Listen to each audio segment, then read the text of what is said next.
Hi, my name is Miriam Frost. I am the owner, founder of Stellar Power Yoga, located in Vinings, Georgia. The reason why I decided to create the studio, I had seen a vision of it already back in 2012, 2013, and I landed in a studio that had about 110 people in the studio.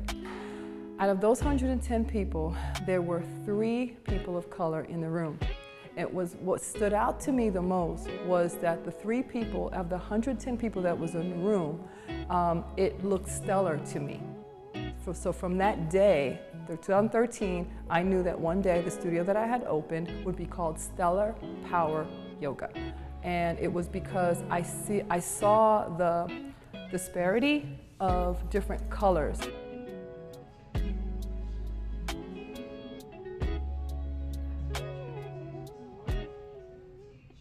My name is Shayla Burton. I am a yoga instructor here at Stellar Power.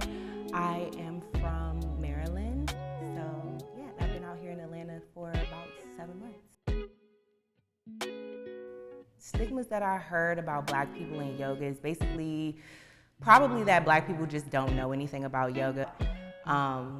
I actually taught a school of girls when I was still in DC, and their whole perception of yoga was flipping upside down and can you stand on your head. That was just everything was, can you stand on your head, can you go upside down?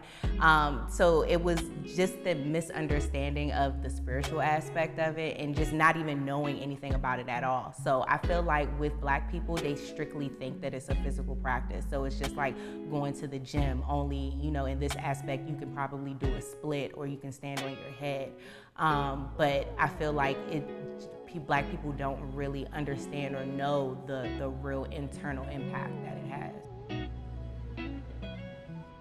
As an athlete in high school and college, weight training and physical strength building was essential. But then I got introduced to yoga a little bit later and understood how that kind of opened up my body and allowed me to come back to my strength training sessions a little bit better. When I jumped into my 200-hour teacher training, I learned that yoga was originally intended for men to practice only in India.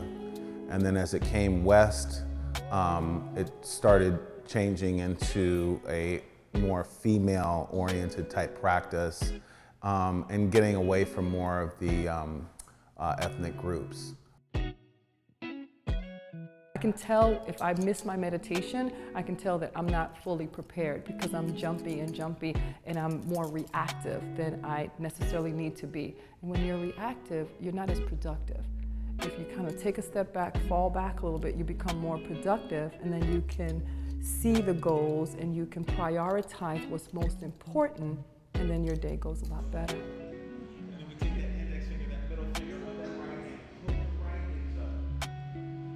The more we learn about ourselves, we enhance ourselves, and you cannot enhance others until you first wear it yourself and enhance yourself.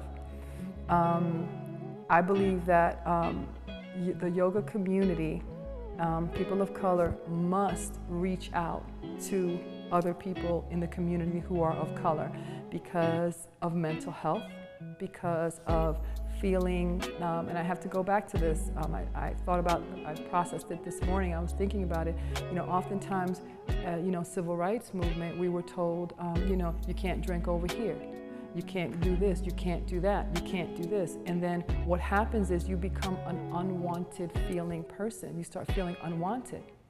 So if we can create a space where you can feel wanted, now you're growing. Yoga, as we know in the Western world, is sometimes seen as just the physical practice. We call that asana. But there's also 7 other limbs. We call it the 8 limbs of yoga.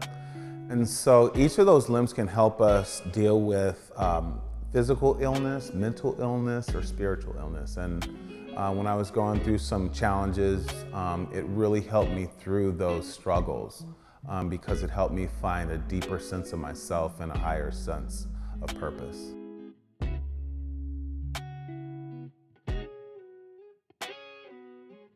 Just do it. Like if one day, if you're walking past the yoga studio and you see it and you're like, I was thinking about doing that one day, just walk in. Just sign up for the class right there and do it. Just do it. If you see if the yoga lady pops up on your YouTube screen and she's like 20 minutes of meditation, do it. Just do it. Just click on it. Like, just do it. That's it.